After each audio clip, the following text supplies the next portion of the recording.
ओम श्री गणेशाय नमः। ओम गं गुरुवे नमः। ओम नमः शिवाय। शिवजी सदा सहाय। रुद्र संहिता द्वितीय खंड अध्याय 38। श्री विष्णु की पराजय में दधीची मुनि के शाप को कारण बताते हुए दधीची और क्षुभ के विवाद का इतिहास। मृत्युंजय मंत्र के अनुष्ठान से दधीची की अवधेयता तथा श्रीहरि का क्षुभ को दधीची की पराजय के लिए यत्न करने का आश्वासन। सूत जी कहते हैं, महर्षियों, अमित बुद्धिमान ब्रह्मा जी की कही हुई यह कथा सुनकर द्विज श्रेष्ठ नारद विस्मय में पड़ गए। उन्होंने प्रसन्नतापूर्वक प्रश्न किया। नारद जी ने पूछा, पिताजी, भगवान विष्णु शिव जी को छोड़कर अन्य देवताओं के साथ दक्ष के यज्ञ में क्यों चले गए, जिसके कारण वहां उनका तिरस्कार हुआ? क्या वे प्रलयकारी पराक्रम वाले भगवान शंकर को नहीं जानते थे? फिर उन्होंने अज्ञानी पुरुष की भांति रुद्र गणों के साथ युद्ध क्यों किया? करुणानिधे, मेरे मन में यह बहुत बड़ा संदेह है। आप कृपा करके मेरे इस संशय को नष्ट कर दीजिए और प्रभु, मन में उत्साह पैदा करने वाले शिव चरित को कहिए। ब्रह्मा जी ने कहा, नारद, पूर्व काल में राजा क्षुभ की सहायता करने वाले श्री हरि को दधीची मुनि ने शाप दे दिया था, जिससे उस समय वे इस बात को भूल गए और वे दूसरे देवताओं को साथ ले दक्ष के यज्ञ में चले गए। दधीची ने क्यों शाप दिया, यह सुनो। प्राचीन काल में क्षुभ नाम से प्रसिद्ध एक महातेजस्वी राजा हो गए हैं। वे महाप्रभावशाली मुनीश्वर दधीची के मित्र थे। दीर्घ काल की तपस्या के प्रसंग से क्षुभ और दधीची में विवाद आरंभ हो गया, जो तीनों लोकों में महान अनर्थकारी के रूप में विख्यात हुआ। उस विवाद में वेद के विद्वान शिव भक्त दधीची कहते थे कि शूद्र, वैश्य और क्षत्रिय, इन तीनों वर्णों से ब्राह्मण ही श्रेष्ठ है, इसमें संशय नहीं है।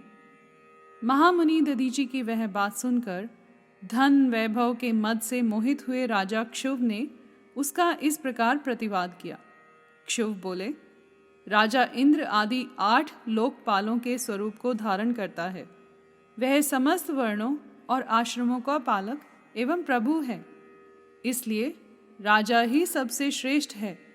राजा की श्रेष्ठता का प्रतिपादन करने वाली श्रुति भी कहती है कि राजा सर्वदेवमय है। मुने, इस श्रुति के कथनानुसार जो सबसे बड़ा देवता है वह मैं ही हूँ। इस विवेचन से ब्राह्मण की अपेक्षा राजा ही श्रेष्ठ सिद्ध होता है। शैवन नंदन, आप इस विषय में विचार करें और मेरा अनादर न करें, क्योंकि मैं सर्वथा आपके लिए पूजनीय हूँ। राजा क्षुभ का यह मत श्रुतियों और स्मृतियों के विरुद्ध था। इसे सुनकर भृगुकुल भूषण मुनि श्रेष्ठ दधीची को बड़ा क्रोध हुआ। मुने, अपने गौरव का विचार करके कुपित हुए महातेजस्वी दधीची ने क्षुभ के मस्तक पर बाएं मुक्के से प्रहार किया। उनके मुक्के की मार खाकर ब्राह्मण के अधिपति कुत्सित बुद्धि वाले क्षुभ अत्यंत कुपित हो गरज उठे और उन्होंने वज्र से दधीची को काट डाला। उस वज्र से आहत हो भृगुवंशी दधीची पृथ्वी पर गिर पड़े। भार्गव वंशधर दधीची ने गिरते समय शुक्राचार्य का स्मरण किया। योगी शुक्राचार्य ने आकर दधीची के शरीर को, जिसे क्षुभ ने काट डाला था, तुरंत जोड़ दिया। दधीची के अंगों को पूर्ववत जोड़कर शिव भक्त शिरोमणि तथा मृत्युंजय विद्या के प्रवर्तक शुक्राचार्य ने उनसे कहा। शुक्र बोले, तात दधीची, मैं सर्वेश्वर भगवान शिव का पूजन करके तुम्हें श्रुति प्रतिपादित महामृत्युंजय नामक श्रेष्ठ मंत्र का उपदेश देता हूँ। त्र्यंबकम यजामहे, हम भगवान त्र्यंबक का यजन यानी आराधन करते हैं। त्र्यंबक का अर्थ है तीनों लोकों के पिता प्रभावशाली शिव। वे भगवान सूर्य, सोम और अग्नि तीनों मंडलों के पिता हैं। सत्व, रज और तम तीनों गुणों के महेश्वर हैं। आत्म तत्व, विद्या तत्व और शिव तत्व इन 3 तत्वों के आहवनीय, गार्हपत्य और दक्षिणाग्नि, इन तीनों अग्नियों के सर्वत्र उपलब्ध होने वाले पृथ्वी, जल एवं तेज, इन 3 मूर्त भूतों के अथवा सात्विक आदि भेद से त्रिविध भूतों के, त्रिदिव के यानी स्वर्ग के, त्रिभुज के, त्रिधा भूत सबके ब्रह्मा, विष्णु और शिव, तीनों देवताओं के महान ईश्वर महादेव जी ही हैं। यहाँ तक मंत्र के प्रथम चरण की व्याख्या हुई। मंत्र का द्वितीय चरण है सुगंधिम पुष्टि वर्धनम। जैसे फूलों में उत्तम गंध होती है, उसी प्रकार वे भगवान शिव संपूर्ण भूतों में, तीनों गुणों में, समस्त कृत्यों में, इंद्रियों में, अन्यान्य देवों में और गणों में उनके प्रकाशक सारभूत आत्मा के रूप में व्याप्त हैं। अतएव सुगंध युक्त एवं संपूर्ण देवताओं के ईश्वर हैं। यहाँ तक सुगंधिम पद की व्याख्या हुई। अब पुष्टिवर्धनम की व्याख्या करते हैं। उत्तम व्रत का पालन करने वाले द्विज श्रेष्ठ महामुनि नारद, उन अंतर्यामी पुरुष शिव से प्रकृति का पोषण होता है। महत तत्व से लेकर विशेष पर्यंत संपूर्ण विकल्पों की पुष्टि होती है तथा मुझ ब्रह्मा का, विष्णु का, मुनियों का और इंद्रियों सहित देवताओं का भी पोषण होता है। इसलिए वे ही पुष्टिवर्धन हैं। अब मंत्र के तीसरे और चौथे चरण की व्याख्या करते हैं। उन दोनों चरणों का स्वरूप यूँ है। उर्वारुकमेव बंधनान मृत्योर्मुक्ष्य मामृतात्। अर्थात प्रभो, जैसे खरबूजा पक जाने पर लता बंधन से छूट जाता है, उसी तरह मैं मृत्यु रूप बंधन से मुक्त हो जाऊं, अमृत पद मोक्ष से पृथक न हूँ। वे रुद्रदेव अमृत स्वरूप हैं, जो पुण्य कर्म से, तपस्या से, स्वाध्याय से, योग से अथवा ध्यान से उनकी आराधना करता है, उसे नूतन जीवन प्राप्त होता है। इस सत्य के प्रभाव से भगवान शिव स्वयं ही अपने भक्त को मृत्यु के सूक्ष्म बंधन से मुक्त कर देते हैं, क्योंकि वे भगवान ही बंधन और मोक्ष देने वाले हैं। ठीक उसी तरह जैसे उर्वारुक अर्थात ककड़ी का पौधा अपने फल को स्वयं ही लता के बंधन से बांधे रखता है और पक जाने पर स्वयं ही उसे बंधन से मुक्त कर देता है। यह मृत संजीवनी मंत्र है, जो मेरे मत से सर्वोत्तम है। तुम प्रेम पूर्वक नियम से भगवान शिव का स्मरण करते हुए इस मंत्र का जप करो। जप और हवन के पश्चात इसी से अभिमंत्रित किए हुए जल को दिन और रात में पियो तथा शिव विग्रह के समीप बैठकर उन्हीं का ध्यान करते रहो। इससे कहीं भी मृत्यु का भय नहीं रहता। न्यास आदि सब कार्य करके विधिवत भगवान शिव की पूजा करो। यह सब करके शांत भाव से बैठकर भक्त वत्सल शंकर का ध्यान करना चाहिए। मैं भगवान शिव का ध्यान बता रहा हूँ, जिसके अनुसार उनका चिंतन करके मंत्र जप करना चाहिए। इस तरह निरंतर जप करने से बुद्धिमान पुरुष भगवान शिव के प्रभाव से उस मंत्र को सिद्ध कर लेता है। मृत्युंजय का ध्यान।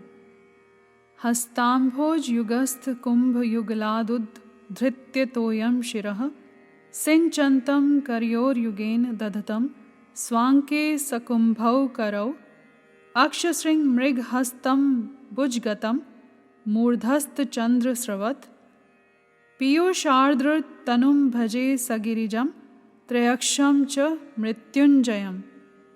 जो अपने 2 करकमलों में रखे हुए 2 कलशों से जल निकालकर उनसे ऊपर वाले 2 हाथों द्वारा अपने मस्तक को सींचते हैं, अन्य 2 हाथों में 2 घड़े लिए उन्हें अपनी गोद में रखे हुए हैं तथा शेष 2 हाथों में रुद्राक्ष एवं मृग मुद्रा धारण करते हैं, कमल के आसन पर बैठे हैं, सिर पर स्थित चंद्रमा से निरंतर झरते हुए अमृत से जिनका सारा शरीर भीगा हुआ है तथा जो 3 नेत्र धारण करने वाले हैं, उन भगवान मृत्युंजय का, जिनके साथ गिरिराज नंदिनी उमा भी विराजमान है, मैं भजन चिंतन करता हूँ।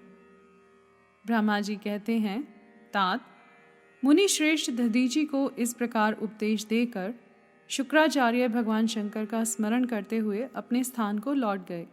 उनकी वह बात सुनकर महामुनि दधीची बड़े प्रेम से शिवजी का स्मरण करते हुए तपस्या के लिए वन में गए।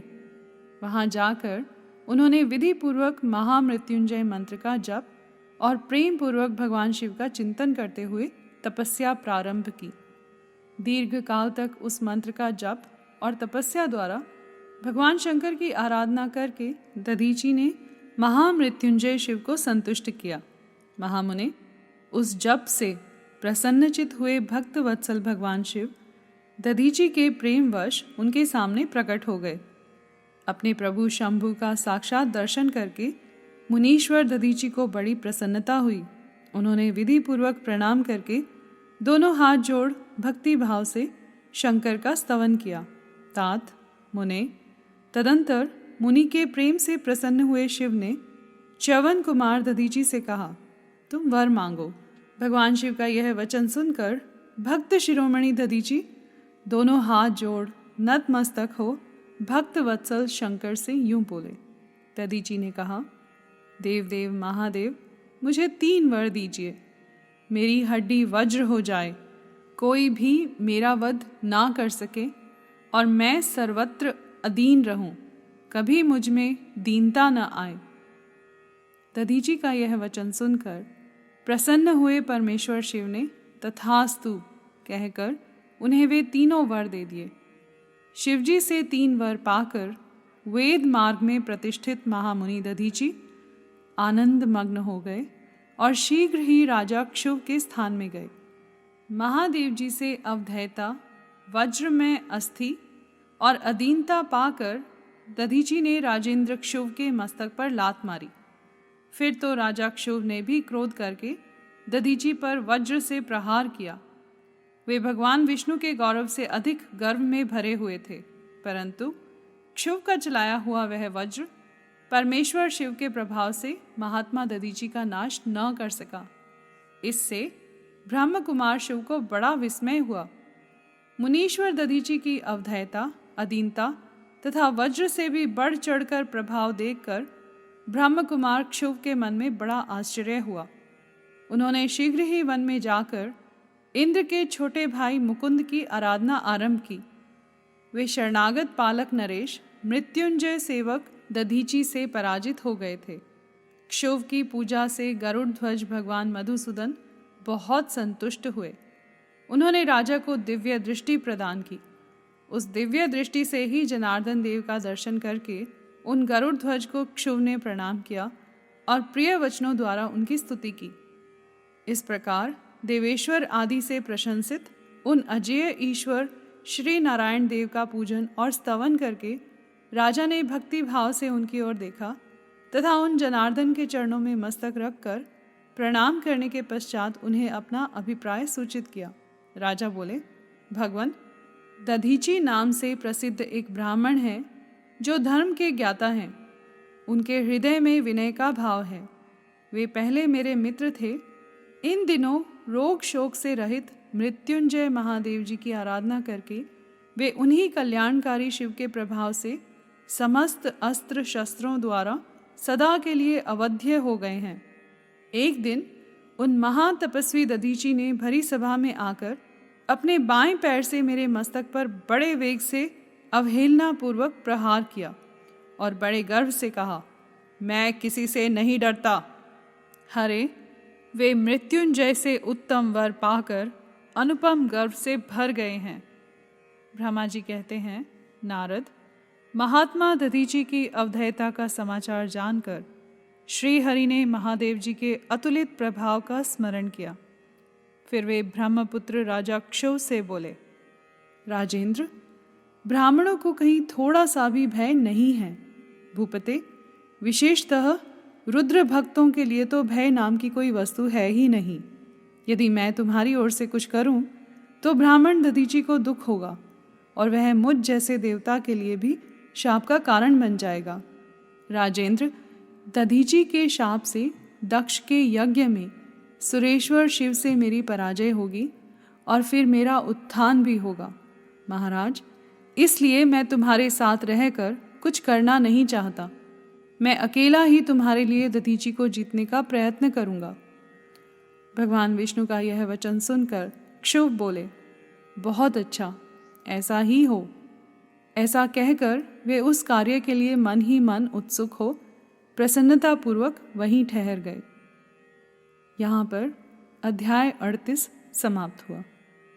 कर्पूर गौरम करुणावतारम संसार सारम भुजगेंद्रहारम सदा वसंतम हृदयारविंदे भवम भवानी सहितं नमामि।